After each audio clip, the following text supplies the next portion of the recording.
नमस्कार, स्वागत है आप सभी का NCERT 11th class political science की किताब और क्लास नंबर आज 6 है। समानता का हमारा टॉपिक चल रहा है, बड़ा टॉपिक था, इस वजह से इसके 3 पार्ट हमने किए। आज समानता का टॉपिक कंप्लीट हो जाएगा। इससे पहले पॉलिटिकल थ्योरी हम लोग बात कर चुके हैं, लिबर्टी के टॉपिक पर हम चर्चा कर चुके हैं। ठीक है, तो शुरू करते हैं। 2 दिन में काफ़ी कुछ मैंने बताया है समानता के बारे में। उम्मीद करता हूँ आप लोगों को ये चीज़ें समझ में आ रही होंगी। हमेशा की तरह क्लास पूरी देखिएगा। आज वैसे भी करीब 15 या 16 स्लाइड्स ही हैं, उसमें ये चैप्टर हमारा कंप्लीट हो जाएगा। शुरू कर लेते हैं। समानता पार्ट 3। देखिए, इसमें जो 11th क्लास का चैप्टर है, 3rd नंबर चैप्टर, इसमें एक बॉक्स दिया हुआ है जिसमें भारत के जो प्रमुख समाजवादी चिंतक रहे हैं, राम मनोहर लोहिया, जो हमारे इंडियन पॉलिटिकल थिंकर के रूप में भी काम आते हैं, इनका अध्ययन और बहुत सारा इनका अध्ययन रहा है। तो हमारे राम मनोहर लोहिया के द्वारा असमानताओं की पहचान की गई। समाजवादी विचारक रहे हैं ये, ठीक है। और इन्होंने 7 क्रांतियों का एक सिद्धांत दिया था, जिसमें इन्होंने 5 प्रकार की असमानताओं का जिक्र पहले किया और उसमें फिर 2 असमानताओं को और जोड़ा है। आपको इनको याद कर लेना चाहिए, क्योंकि पेपर में इनके आने की संभावना रहती है कि निम्न में से राम मनोहर लोहिया का कौन सा विचार है या कौन सा विचार उनके साथ नहीं जुड़ा हुआ, इस तरह से क्वेश्चन आ जाता है। तो 7 प्रकार की बातें कही। सबसे पहले उन्होंने 5 असमानताओं का जिक्र किया और फिर 2 तरह की जो और इसमें लाइनें जोड़ी उन्होंने, और 7 क्रांतियां, सप्त क्रांतियों का सिद्धांत ये दिया गया।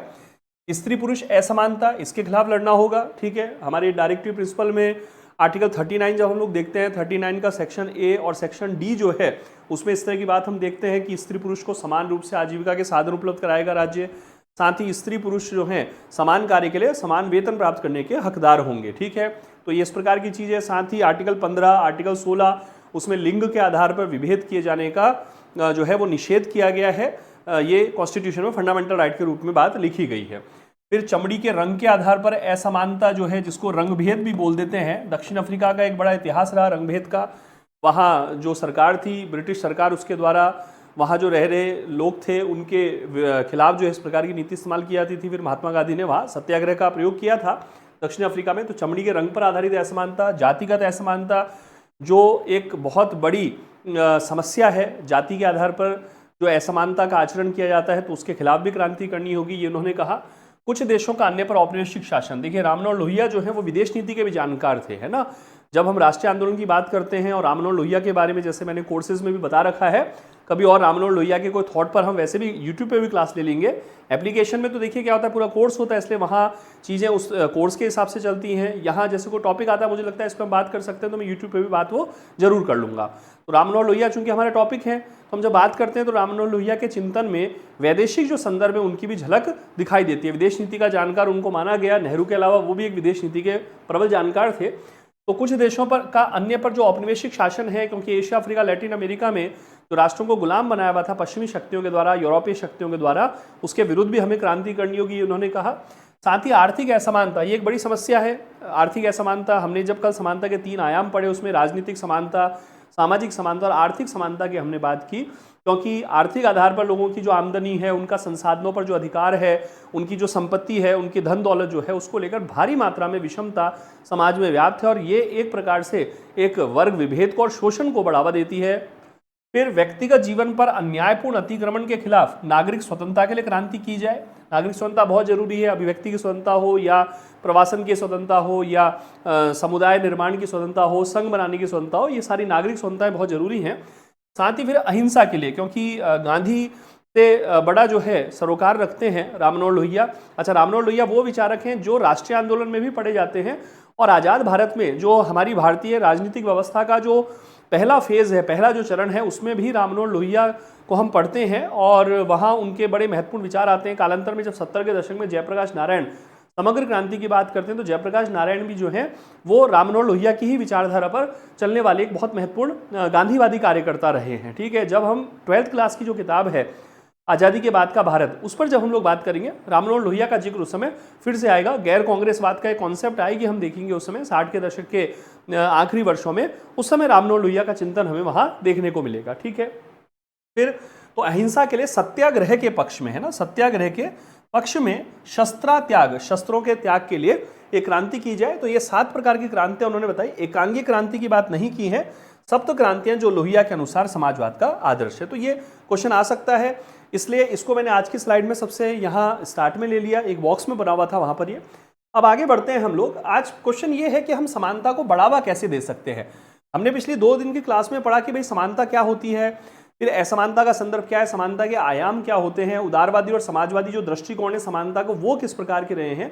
आज हमारा मूल मुद्दा यह है कि समानता को बढ़ावा कैसे दिया जा सकता है, ऐसे स्टेट क्या प्रयास कर सकता है, ऐसे क्या प्रयास राज्य के संविधान और कानूनों में हो सकते हैं, संस्थाओं के भीतर ऐसे क्या प्रयास हो सकते हैं, समाज में किस प्रकार के प्रयास हो सकते हैं जिससे समानता मैक्सिमम मात्रा में बढ़ाई जा सके। जो लोग असमानता का जीवन जीने पर विवश हैं, मजबूर हैं, उनको असमानता से मुक्ति दिलाई जाए, विषमता से उनको मुक्ति दिलाई जाए, क्योंकि विषमता या असमानता एक प्रकार से अन्याय, अत्याचार और उत्पीड़न का ही दूसरा नाम है। तो उससे मुक्त किया जाए और उनके जीवन में समानता का जो रोशनी है, समानता का जो प्रकाश है वो फैलाया जाए। तो कैसे हो वो, तो सबसे पहला इसमें ये पॉइंट दिया औपचारिक समानता की स्थापना। याद रखिएगा एनसीईआरटी के क्वेश्चन बिल्कुल स्ट्रेट फॉरवर्ड क्वेश्चन आते हैं, ठीक है।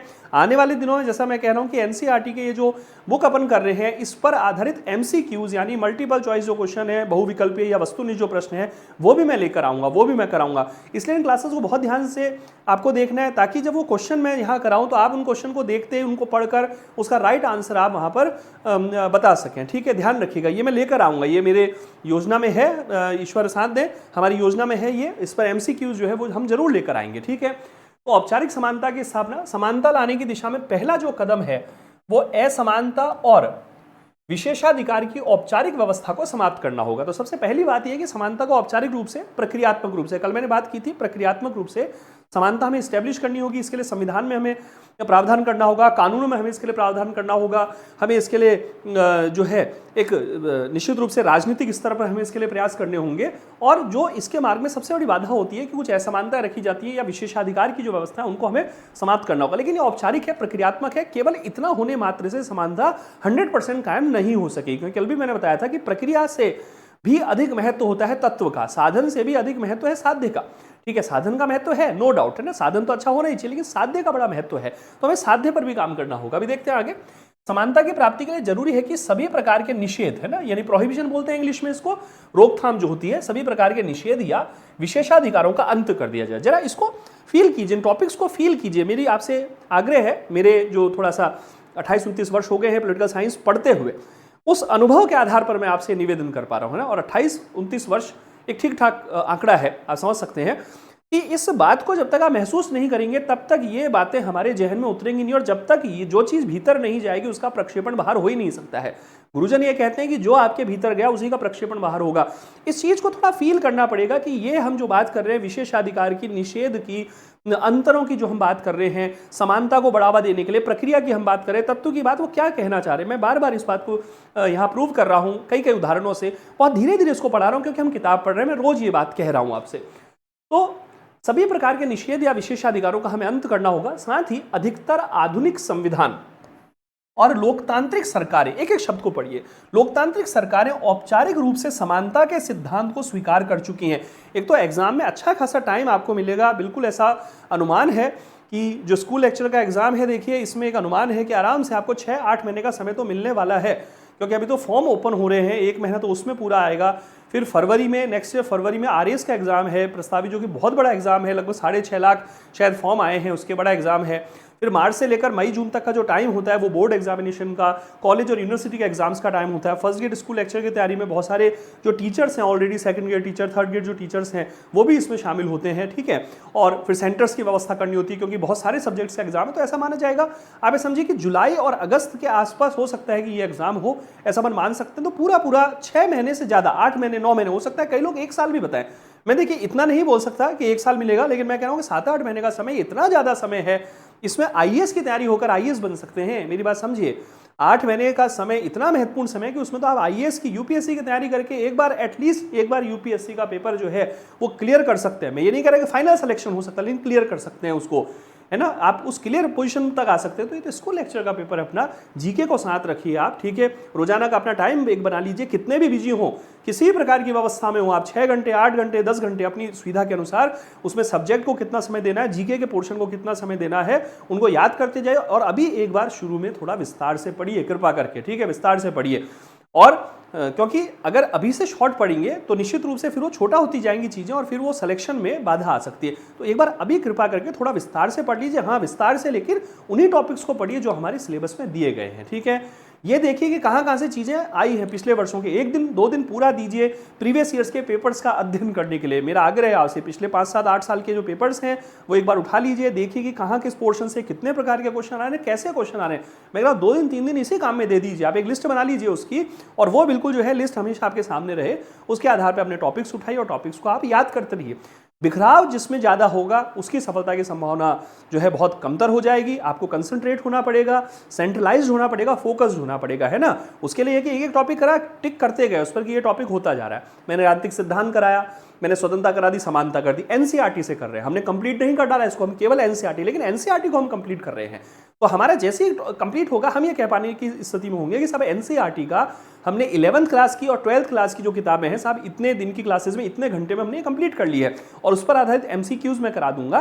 तो हमारी जो तैयारी है वो सॉलिड हो जाएंगी। 200-250 एमसीक्यूज में इसके करा दूंगा आपको, इतना मैं काम यहाँ कर सकता हूँ। तो हम ये थोड़ा सा कृपा करें कि पढ़ें और फोकस रहकर पढ़ें। ठीक है, अधिकतर आधुनिक संविधान और लोकतांत्रिक सरकारें औपचारिक रूप से समानता के सिद्धांत को स्वीकार कर चुकी हैं, और इस सिद्धांत को जाति, नस्ल, धर्म या लिंग पर ध्यान दिए बिना, है ना, ये सब बातें कल भी आ चुकी हैं। जाति, नस्ल, नस्ल जो है रेस बोल देते हैं इंग्लिश में, इसको मूल वंश भी बोल देते हैं। ये जो नस्ल शब्द है इसके लिए हमारा कॉन्स्टिट्यूशन जो है मूल वंश शब्द काम में लेता है, इंग्लिश में इसके लिए रेस शब्द काम में लिया गया। तो जाति, नस्ल, धर्म या लिंग पर ध्यान दिए बिना सभी नागरिकों को, इसको मैं बॉक्स बना रहा हूं, सभी नागरिकों को कानून के एक समान बर्ताव। मैं यहां तक भी कह रहा हूं कि जिन चीज़ों को मैं बॉक्स बना दे रहा हूं वो ज़्यादा महत्वपूर्ण है एग्जाम के पॉइंट ऑफ व्यू से। ठीक है, अंडरलाइन जो कर रहा हूं वो महत्वपूर्ण है, बॉक्स जो बना रहा हूं वो ज़्यादा महत्वपूर्ण हो जा रहे हैं। तो सभी नागरिकों को कानून के एक समान बर्ताव के रूप में समाहित किया। मैं ये चीज़ जब आपको पढ़ा रहा हूं तो मैं पहले ही एक पूरी तैयारी करके चल रहा हूं।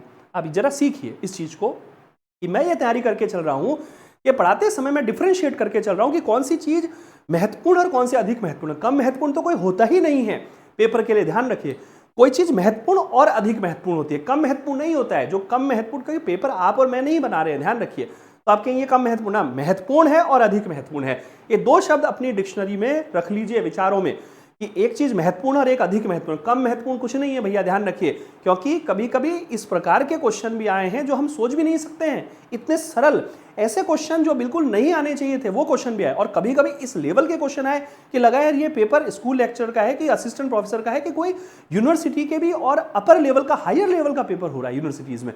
तो महत्वपूर्ण होती है चीज और अधिक महत्वपूर्ण होती है ना, कम महत्वपूर्ण कुछ नहीं होता है, ध्यान रखना भैया, ये बात मैं कह रहा हूं। तो ये हो गई महत्वपूर्ण और ये हो गई अधिक महत्वपूर्ण। तो सभी नागरिकों को कानून के एक समान बर्ताव के रूप में समाहित किया है। मैं क्षमा चाहूंगा, आज आपका थोड़ा सा 5-7 मिनट मैंने इन महत्वपूर्ण उपदेशों में ले लिया। आपका समय बड़ा कीमती है, मुझे पता है, ठीक है, लेकिन उपदेश देना इसलिए जरूरी कि ये उपदेश यथार्थ मूलक है। मैं चाहता हूं कि तैयारी बिल्कुल फोकस्ड होकर कीजिए, इस बात पर ध्यान दिए बिना कि सिलेक्शन होगा कि नहीं होगा। आप तैयारी तो कीजिए, ठीक है, इस बात पर ध्यान दिए बगैर कि पोस्ट कितनी है, कम है कि ज्यादा है। आप तैयारी तो कीजिए भैया, है ना, तैयारी तो करिए। तो ये लाइन है, ठीक है। फिर आगे बढ़ते हैं हम। अब है दूसरा बिंदु, विभेदक बर्ताव द्वारा समानता। पहला बिंदु क्या था, देखिए, पहला बिंदु था औपचारिक समानता, मैंने बॉक्स बना दिया, यानी क्वेश्चन आ जाएगा समानता को बढ़ावा देने के लिए निम्न में से कौन कौन से उपाय अपनाए जा सकते हैं। पहला बिंदु हो गया औपचारिक समानता की स्थापना। दूसरा का विभेदक बर्ताव के द्वारा समानता। विभेदक बर्ताव, बर्ताव यानी व्यवहार, और विभेदक हो गया जिसमें भेद होता है। मैंने समानता में बताया आपको कि समानता कायम करने के लिए 2 दिन से ही बात कर रहा हूं, समानता कायम करने के लिए कुछ विभेद आपको बनाए रखने होंगे, लेकिन विभेद कैसे होने चाहिए, तर्क संगत होने चाहिए। हमारा कॉन्स्टिट्यूशन जो है, हमारा संविधान भी कहता है कि तर्क संगत, युक्ति संगत, युक्ति युक्त, औचित्यपूर्ण होने चाहिए, है ना। उनके लिए हम बोधगम्य, अंतरक जो है इंटेलिजिबल डिफरेंशियल शब्द काम में लेते हैं। माननीय न्यायपालिका के द्वारा बोधगम्य अंतरक शब्द काम में लिया गया आर्टिकल 14 के लिए, कॉन्स्टिट्यूशन में इसकी मैं बात करूंगा। तो साहब विभेदक बर्ताव द्वारा समानता, कभी कभी यह सुनिश्चित करने के लिए कि लोग समान अधिकारों का उपभोग कर सके, उनसे अलग अलग बर्ताव करना आवश्यक हो जाता है। समान अधिकारों का उपभोग कर सके, उनसे अलग अलग बर्ताव करना आवश्यक होता है। इस उद्देश्य से लोगों के बीच के कुछ अंतर को ध्यान में रखना आवश्यक होगा, ठीक है, कि कुछ अंतर है, यानी समानों के मध्य समानता। ये जो बिंदु है वो क्या कह रहा है कि समानों के मध्य समानता होनी चाहिए।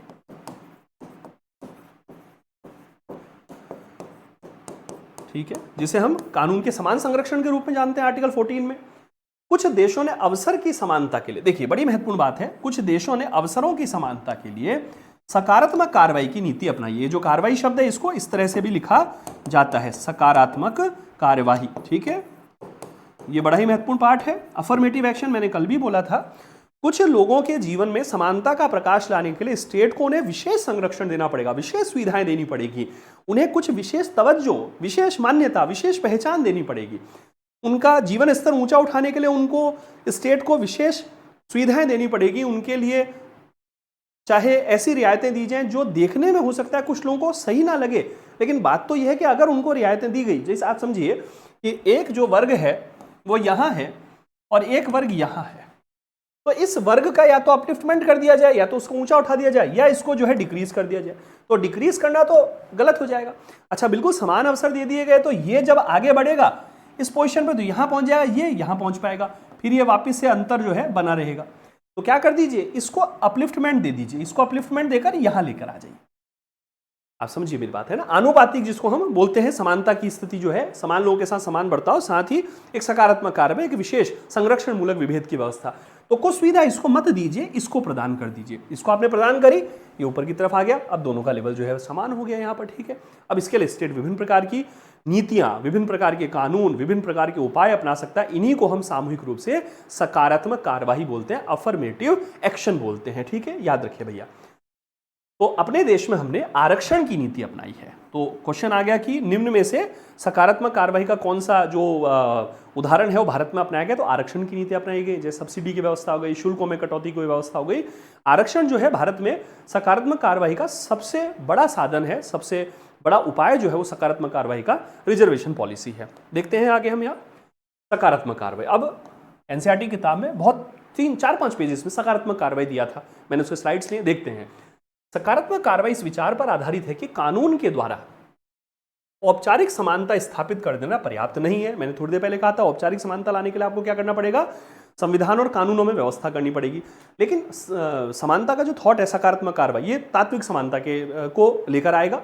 तो ये मानता है कानून के द्वारा औपचारिक समानता से काम नहीं चलेगा, क्योंकि कुछ लोगों की स्थिति ऑलरेडी बहुत कमजोर है, बहुत पिछड़े हुए हैं, बहुत दूसरे कुछ वर्गों की तुलना में पहले ही बहुत अभावग्रस्त पोजीशन में है। इसलिए अगर कानून के द्वारा समानता का नियम दिया गया, सबको एक समान अवसर दिए गए, तो जो उन अवसरों तक अपनी पहुंच नहीं प्रस्तुत कर पा रहे, उनके लिए उस कानूनी औपचारिक समानता का, प्रक्रियात्मक समानता का कोई मोल नहीं रह जाएगा।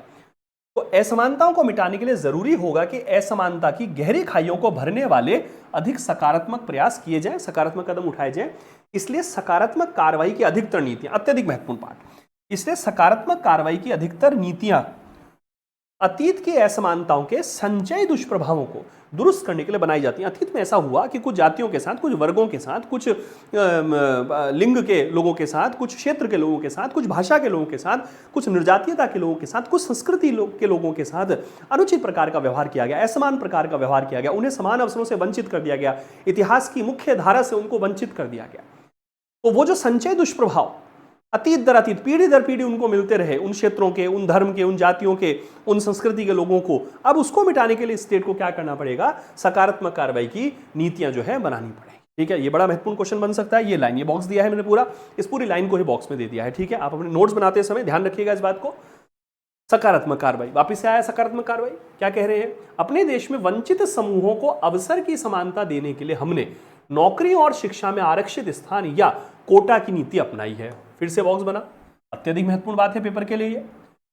ठीक है, तो हमने सकारात्मक कार्रवाई के अंतर्गत कोटा नीति या आरक्षण का जो व्यवस्था है वो किया, और इसके लिए क्या किया, वंचित समूह का अवसर की समानता, वंचित समूह, उपेक्षित समूह कह सकते हैं, पिछड़े वर्ग कह सकते हैं, इनको इस नीति के आधार पर वकालत की गई। इसका समर्थन क्या किया गया कि कुछ समूह वर्जना, वर्जना होता है प्रतिबंध, और अलगाव, उनको आइसोलेटेड रखा गया था, उनको विकास की मुख्य धारा से वंचित, पृथक कर दिया गया था, छिटका दिया गया था उनको विकास की मुख्य धारा से।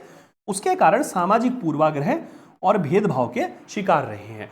तो ये जो सकारात्मक कार्रवाई है, आरक्षण की नीतियां हैं, ये क्यों दी जाए, क्योंकि कुछ समूह अतीत से ही कुछ प्रतिबंधों के शिकार रहे, कुछ अलगाव के शिकार रहे, और उनके प्रति एक सामाजिक पूर्वाग्रह, पूर्वाग्रह होता है एक गलत प्रकार की मान्यता।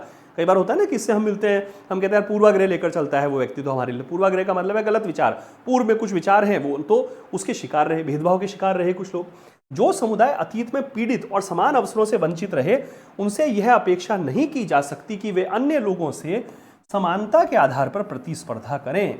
जो पीड़ित हैं, समान अवसरों से वंचित रहे हैं। अभी मैंने ये जो चित्र बनाया था यहाँ पर, ये ए और बी का, तो ये जो है वंचित वर्ग है, ये वो वर्ग है जिसे पहले से लाभ मिल रहे हैं। अब प्रतिस्पर्धा का लेवल इतना डिफरेंस है। अब अगर समान अवसर दिए गए तो ये फिर यहां पहुंचेगा, ये यहां पहुंचेगा, फिर ये लेवल यहां बना रहेगा, है ना। ये ध्यान रखिए। इसलिए क्या कीजिए कि इसको नीचे मत लाइए, लेकिन इसको ऊपर उठा दीजिए। अब इसको ऊपर उठाने के लिए आपको विशेष सपोर्ट की जरूरत होगी ना, विशेष सहायता देनी पड़ेगी, समर्थन देना पड़ेगा, संरक्षण देना पड़ेगा। तो इसको सकारात्मक कार्रवाई कहा जाएगा, ठीक है। इसको संरक्षण मूलक विभेद कहा जाएगा। ध्यान रखिए भैया।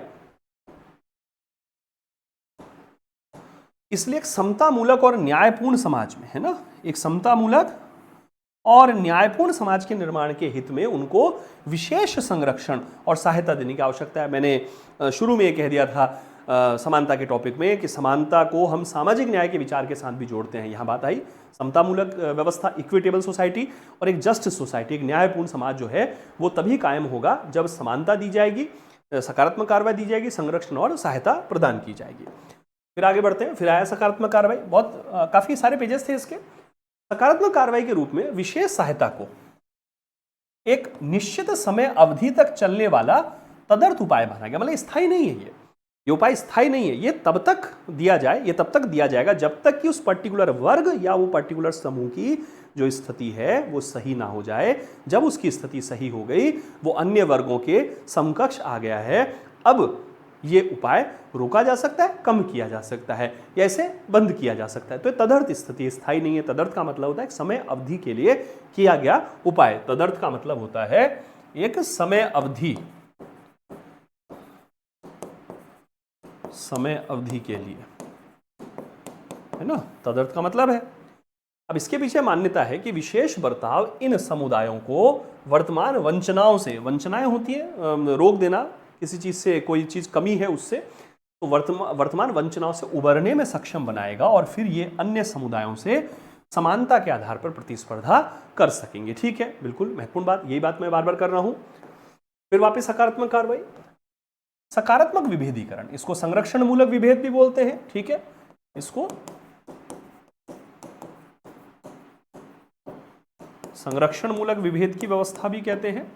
खासकर आरक्षण की नीतियों के जो आलोचक हैं वो इन नीतियों के खिलाफ तर्क देने के लिए समानता के सिद्धांत का सहारा लेते हैं। अच्छा, स्टेट जो है सकारात्मक कार्रवाई की नीति अपनाता है, आरक्षण की पॉलिसी अपनाता है, तो ऐसा तो नहीं है कि सारे लोग इसका समर्थन करते हैं।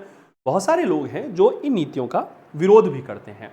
अब वो विरोध करने के लिए क्या तर्क देते हैं समानता के सिद्धांत को? वो कहते हैं जब सब कुछ ही समान है तो अगर हम किसी वर्ग को, किसी समूह को विशेष कुछ सुविधाएं प्रदान करेंगे तो फिर उन लोगों के प्रति जिनको ये सुविधाएं नहीं दी जा रही है असमानता का आचरण हो गया। उनका जो तर्क है, देखिए आप समझिए, ये तर्क सकारात्मक कार्रवाई का अतीत की वो जो वर्जनाएं थी, वो जो अलगाव था, उसकी जो संचयी दुष्प्रभाव थे, अभी भी आया ना इसमें, उसके निराकरण के लिए दिया जा रहा है। विकास की मुख्य धारा, मेन स्ट्रीम से जो लोग वंचित रह गए उनको विकास की मुख्य धारा में शामिल करने के लिए एक सपोर्ट दिया जा रहा है स्टेट के द्वारा।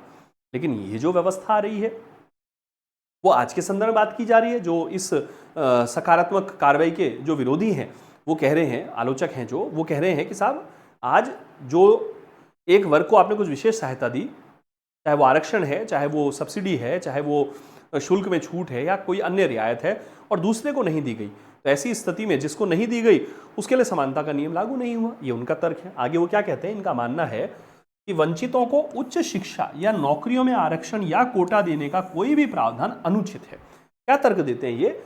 क्योंकि यह मनमाने तरीके से समाज के अन्य वर्गों को समान व्यवहार के अधिकार से वंचित करता है। इसीलिए मैंने थोड़ी देर पहले कहा कि हमारा कॉन्स्टिट्यूशन इतना महत्वपूर्ण है, इतना शानदार है, और हमारी न्यायपालिका इतने शानदार तरीके से व्याख्या करती है कि वो ये कहती है कि जो विभेदक व्यवहार हो वो मनमाना नहीं होना चाहिए। एक केस का जिक्र मैं करता हूं क्लासेस में कई बार, आप लिख लीजिए, E.L. रोयप्पा बनाम तमिलनाडु, E.L. रोयप्पा बनाम तमिलनाडु, जिसमें कहा गया कि समानता और स्वेच्छाचारिता, स्वेच्छाचारिता यानी मन मर्जी, वो दोनों साथ नहीं चल सकती, एक दूसरे कट्टर शत्रु हैं। तो अगर किसी को विशेष संरक्षण देना है भैया, किसी के प्रति आपको यदि विभेदक व्यवहार करना है भैया, तो ऐसी स्थिति में आप उस विभेदक व्यवहार का औचित्यपूर्ण आधार ढूंढिए। औचित्यपूर्ण होता है जिसे तर्क की कसौटी पर परखा जा सके। ठीक है, मैं एक एक शब्द समझाने का प्रयास करता हूं। ठीक है, अब इस बात की जो महिमा है, इस बात की गरिमा को समझिएगा। एक एक शब्द समझाने का प्रयास कर रहा हूं, लिखिए इन बातों को। औचित्यपूर्ण का मतलब है वो बातें जिन्हें तर्क की कसौटी पर परखा जा सके।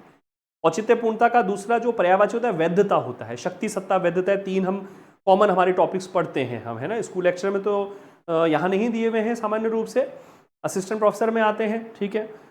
सेकंड ग्रेड की जो तैयारी कर रहे हैं उनका जो एसएसटी वाला सब्जेक्ट है उसमें पॉलिटिकल साइंस में जरूर शायद शक्ति, सत्ता, वैधता आता है, लेकिन असिस्टेंट प्रोफेसर में आ जाते हैं ये, लेकिन यहाँ भी पूछे आ सकते हैं, नेट में पूछ लेते हैं।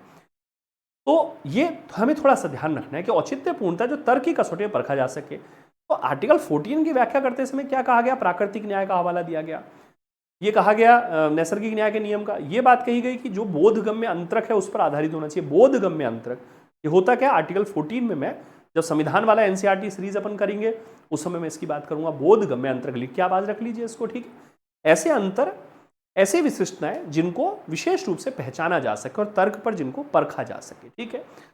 तो ये क्या कह रहे हैं कि समाज के अन्य वर्गों को समान व्यवहार के अधिकार से वंचित करता है। इन सिद्धांतकारों के लिए उन सामाजिक विशिष्टताओं को समाप्त करना महत्वपूर्ण है जो समाज को विभाजित करती है, ठीक है। ध्यान रखिए, इन सिद्धांतकारों के लिए उन सामाजिक विशिष्टताओं को समाप्त करना महत्वपूर्ण है जो समाज को विभाजित करती हैं।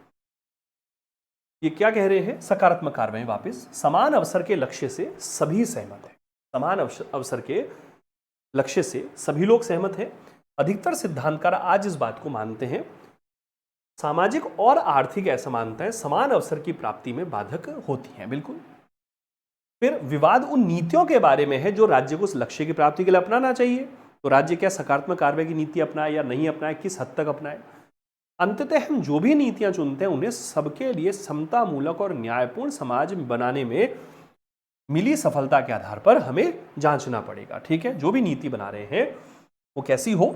समतामूलक और न्यायपूर्ण समाज बनाने में मिली सफलता के आधार पर उनको जांचना पड़ेगा हमें, ठीक है। यानी उनका परिणाम क्या रहा, जो सोचकर बनाई गई थी जो नीतियां, क्या उनका परिणाम वही रहा अथवा नहीं रहा, ठीक है, ये देखना पड़ेगा। फिर सकारात्मक कार्रवाई वापस से देखिए। समानता के विषय पर सोचते समय हमें प्रत्येक व्यक्ति को बिल्कुल एक जैसा मानने, बहुत महत्वपूर्ण बात, बॉक्स बना रहा हूं, प्रत्येक व्यक्ति को बिल्कुल एक जैसा मानने और प्रत्येक व्यक्ति को मूलतः समान मानने में, एक जैसा होना और एक समान होना, दो में अंतर है इन बातों में, आप समझिएगा। तो उदाहरण देता हूं मैं अभी। समानता के विषय पर सोचते समय प्रत्येक व्यक्ति को बिल्कुल एक जैसा मानने और प्रत्येक व्यक्ति को मूलतः समान मानने, इसमें अंतर करना चाहिए। मूलतः समान व्यक्तियों को विशेष स्थितियों में अलग अलग बर्ताव की जरूरत हो सकती है। वही बात हो गई, समान परिस्थितियों में समान व्यवहार की जो बात है, कानून का समान संरक्षण, एक जैसी स्थिति में रहने वालों के साथ एक जैसा व्यवहार होना चाहिए। तो जैसे मैंने कहा कि जिन वर्गों के साथ अन्याय हुआ, उत्पीड़न हुआ या जिन्हें राज्य के विशेष संरक्षण की जरूरत है उनको विशेष संरक्षण दिए जाने की जरूरत है, तो उनके हक में, उनके हित में विशेष बर्ताव यदि होता है तो इससे मूलतः समानता, तत्वतः समानता, आधारभूत समानता जो है, फाउंडेशनल जो इक्वालिटी है वो यहाँ कायम हो सकेगी। तो ये एक सिद्धांत प्रक्रियात्मक समानता जो औपचारिक था, और ये सिद्धांत तात्विक समानता। तात्विक समानता यानी समानता का लक्ष्य सब समान होने चाहिए, सबकी समानता की स्थापना के प्रयास किए जाने चाहिए, सब समान होने चाहिए, सबको समान बनाने के प्रयास करने चाहिए। तो ये जो अंतर है वो प्रक्रिया और तत्व का अंतर है, ठीक है। लेकिन ऐसे सभी मामलों में सर्वोपरि उद्देश्य समानता को बढ़ावा देना ही होना चाहिए।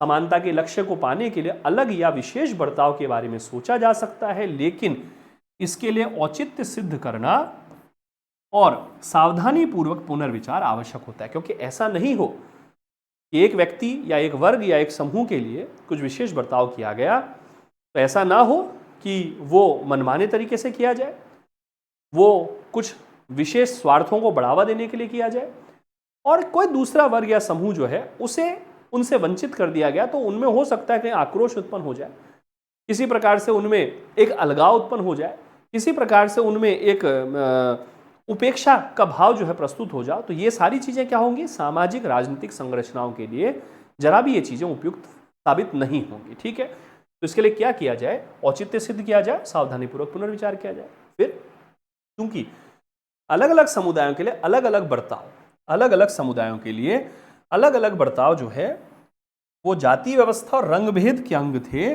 इसलिए उदारवादी। अब देखिए इसमें महत्वपूर्ण बात क्या आई कि विशेष बर्ताव संरक्षण के लिए होना चाहिए, लेकिन एक समय पे विशेष बर्ताव जो है वो विभेदों को बढ़ावा देने के लिए भी हो रहा था। जैसे कुछ जाति के लोगों के साथ अलग प्रकार का व्यवहार, कुछ रंग के लोगों के साथ अलग प्रकार का व्यवहार, कुछ धर्म के लोगों के साथ अलग प्रकार का व्यवहार। और मैंने अभी कहा कि देखिए हम क्या होता है जब पढ़ते हैं और उदाहरण नहीं सोच पाते हैं तो हमारी दृष्टि सीमित हो जाती है। जैसे मैं तो धर्म के आधार पर भी बात करता हूँ कि जिस समय राष्ट्रीय आंदोलन चल रहा था 1909 का मार्ले मिंटो सुधार अधिनियम आता है और उसमें एक धर्म विशेष के जो लोग हैं उनके लिए पृथक सांप्रदायिक प्रतिनिधित्व की व्यवस्था कर दी गई। और सभी इतिहासकार इस बात से सहमत हैं कि कालांतर में इस व्यवस्था ने सांप्रदायिक प्रकार का जो राजनीतिक घटनाक्रम है उसको भारतीय राष्ट्रीय आंदोलन के भीतर प्रस्तुत कर दिया। इन्हीं चीजों ने धीरे धीरे एक धार्मिक जो समूह के जो लोग थे, कुछ लोग, उनको एक अलग प्रकार के आचरण की ओर प्रवृत्त कर दिया, प्रेरित कर दिया उनको, और एक दुखद प्रकार का घटनाक्रम सांप्रदायिक विभाजन के रूप में दिखाई दिया। तो विशेष बर्ताव जो किया गया ब्रिटिशर्स के द्वारा, अच्छा ब्रिटेन की तो क्या नीति थी, फूडाल राज करो की नीति, तो उन्होंने तो नीति अपनाई, उस नीति में सफल रहे। तो इसका मतलब ये कि विशेष प्रकार का बर्ताव जो किया जाए वो औचित्यपूर्ण हो, ऐसा हो जो मनमाना नहीं हो, तर्क की कसौटी पर जिसको परखा जा सके।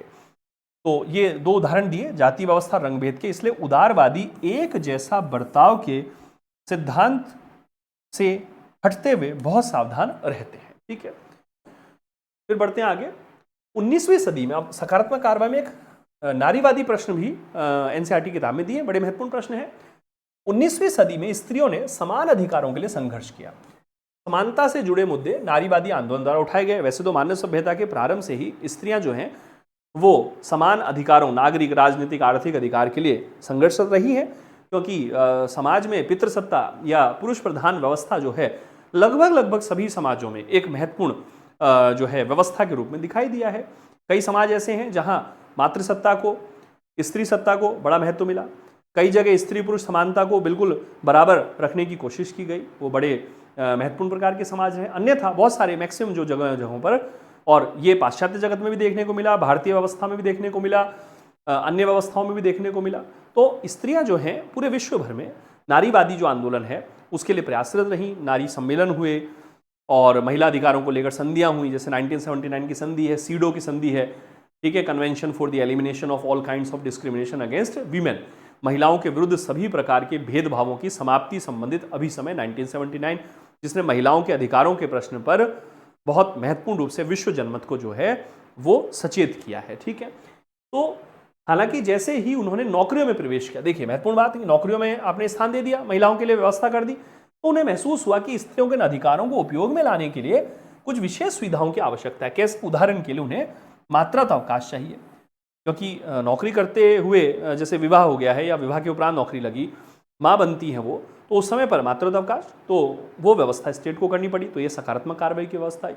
तो केवल नौकरी दे देना मात्र जो है वो पर्याप्त नहीं होगा। मैंने कल की भी क्लास में बात की थी कि समानता के लिए एक जो माइंडसेट होता है, एक जो मानसिकता का जो संदर्भ है वो बहुत महत्वपूर्ण है। वो लाए बिना समानता स्थापित करना बड़ा मुश्किल काम है। तो मात्रात अवकाश जैसे प्रावधानों की आवश्यकता थी। इस प्रकार के विशेष बर्ताव के बिना वे ना तो गंभीरतापूर्वक स्पर्धा में भाग ले सकेंगी और न ही सफल व्यावसायिक और निजी जीवन का आनंद उठा सकेंगे। पुरुषों के समान अधिकार के उपयोग के लिए उन्हें कई बार एक विशेष बर्ताव की जरूरत होती थी। तो ये विशेष बर्ताव का देखिए तर्क, इसका औचित्य अलग रूप से सिद्ध हो गया। मात्रात अवकाश की जैसे व्यवस्थाएं की गई और भारत में तो इतनी बढ़िया व्यवस्था इसमें प्राप्त हुई कि ये समय अवधि जो है बढ़ाते जाते रहे। अच्छा, हमारे संविधान निर्माता इस तथ्य से भलीभांति परिचित थे, इसलिए कॉन्स्टिट्यूशन में जब बात आई तो आर्टिकल 42 के अंतर्गत प्रसूति सहायता के उपबंध की बात की गई। ठीक है ना, प्रसूति सहायता आर्टिकल 42 में बात की गई कि भाई प्रसूति सहायता दी जाए, मैटरनिटी रिलीफ असिस्टेंस दी जाए। मात्रात अवकाश उसका एक पार्ट है। प्रसूति सहायता की परिभाषा बहुत व्यापक हो सकती है, उसमें कई प्रकार के सहायताएं, कई प्रकार के लाभ दिए जा सकते हैं। फिर सकारात्मक कार्रवाई, जब हम समानता के मुद्दे पर सोचते और इसे जांचते हैं कि एक खास स्थिति में विशेष बर्ताव जरूरी है या नहीं, तो स्वयं से ही पूछने की जरूरत है, क्या विशेष बर्ताव यह सुनिश्चित करने के लिए आवश्यक है कि एक समूह समान अधिकारों का उसी प्रकार आनंद उठा सके जैसे कि शेष समाज। ये एक प्रश्न किया गया है कि जब समानता के लिए विशेष बर्ताव किया जाए तब वास्तव में पूछा जाए कि क्या ये विशेष बर्ताव समानता को कायम कर सकेगा या नहीं कर सकेगा। और क्या इससे जिन वर्गों को विशेष संरक्षण की जरूरत है उनको विशेष संरक्षण मिल पाएगा, अन्यथा नहीं मिल पाएगा। तो ये पूछ लेने की जरूरत है। फिर सकारात्मक कार्रवाई में क्या कह रहे हैं, हालांकि ये सावधानी हमेशा बरतनी चाहिए कि विशेष बर्ताव जो है, मैं बॉक्स बना रहा हूं यहां फिर से, विशेष बर्ताव वर्चस्व या शोषण की नई संरचनाओं को जन्म ना दे। ऐसा ना हो कि विशेष बर्ताव किसी के पक्ष में किया गया और बाद में उसके पास प्रभुत्व आ गया, ऐसी स्थिति आ गई कि बाद में कल तक जो शोषित है और फिर विशेष बर्ताव के माध्यम से वो खुद शोषक की कंडीशन में आ जाए। तो ये सावधानी स्टेट को रखनी पड़ेगी, इसलिए नीतियों पर पुनर्विचार की जरूरत होगी। इसलिए किसी भी कानून, किसी भी नीति की बार बार समीक्षा की जाने की जरूरत होती है।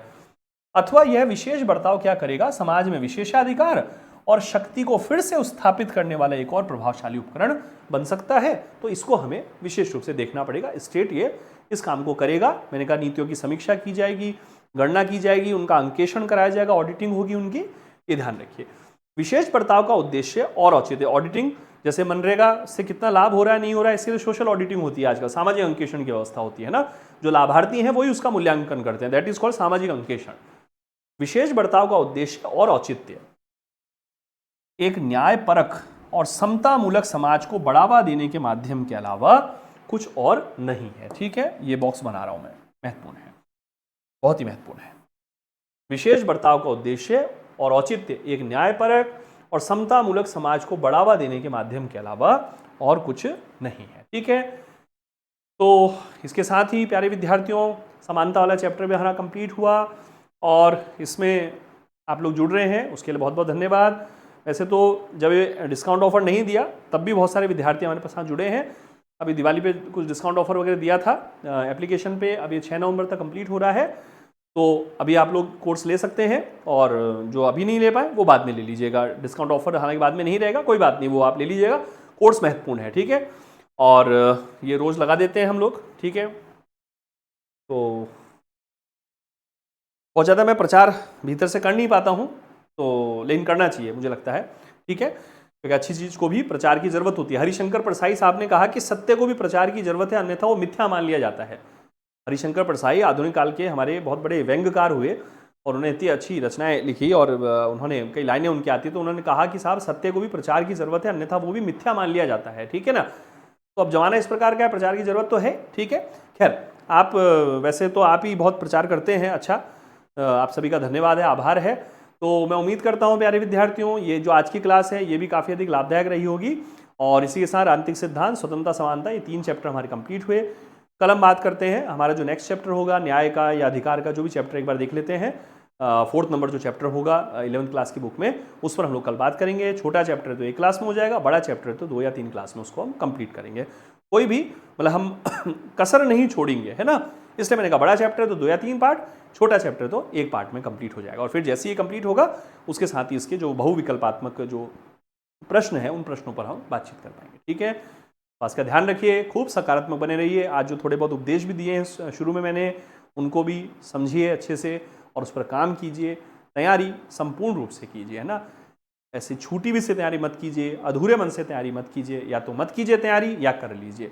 ठीक है, सभी की दुनिया में सरकारी नौकरी नहीं लगती है। ठीक है, ये भी ध्यान रखिए, बहुतों की लग जाती है सरकारी नौकरी। ठीक है, ये भी ध्यान रखिए, जिनकी नहीं लगती वो भी जी लेते हैं अच्छे से, जिनकी लग जाती है वो भी अच्छे से जी लेते हैं। आपने टारगेट रख रखा है मुझे सरकारी नौकरी चाहिए मुझे भाई, तो आप प्रयास कीजिए, मेहनत कीजिए उसके लिए। ठीक है, ईश्वर ने आपके निर्धारित कर रखे तो मिल ही जाएगी, लेकिन प्रयास तो कीजिए, मेहनत तो करनी पड़ेगी साहब। ठीक है, मेहनत तो करनी पड़ेगी ना, ये ध्यान रखिए। सारे शास्त्रों का, सारे ग्रंथों का, सारे ईश्वरीय वचनों का यही सार है कि आपको मेहनत करनी है, तो मेहनत कीजिए साहब। ठीक है, मैं भी कर रहा हूँ मेहनत, आप भी कीजिए। ठीक है ना भाई, मैं आपको बताया था कि यूट्यूब पे आजकल लाखों लाखों व्यूज़ आते हैं, मेरे तो अभी तक किसी वीडियो पे लाखों व्यू नहीं आए हैं, हज़ारों ही आते हैं, किसी में सैकड़े भी आते हैं, किसी में हज़ारों।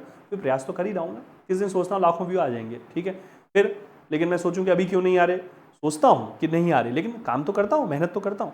करते रहिए, मेहनत करते रहिए, ईश्वर हमारी जरूर सुनेंगे। तो बिल्कुल सकारात्मक बने रहिएगा, कंसंट्रेटेड बनिए, बिल्कुल फोकस्ड बनिए और अच्छे से बिल्कुल सकारात्मक विचारों के साथ पढ़िए। ठीक है, तो मेरी शुभकामनाएं आप सभी के साथ। कल मिलता हूं नए चैप्टर में, 11th क्लास का जो पॉलिटिकल साइंस की किताब है, 4th number chapter, class number 7 होगी। तो इसका ध्यान रखिएगा। नमस्कार, धन्यवाद।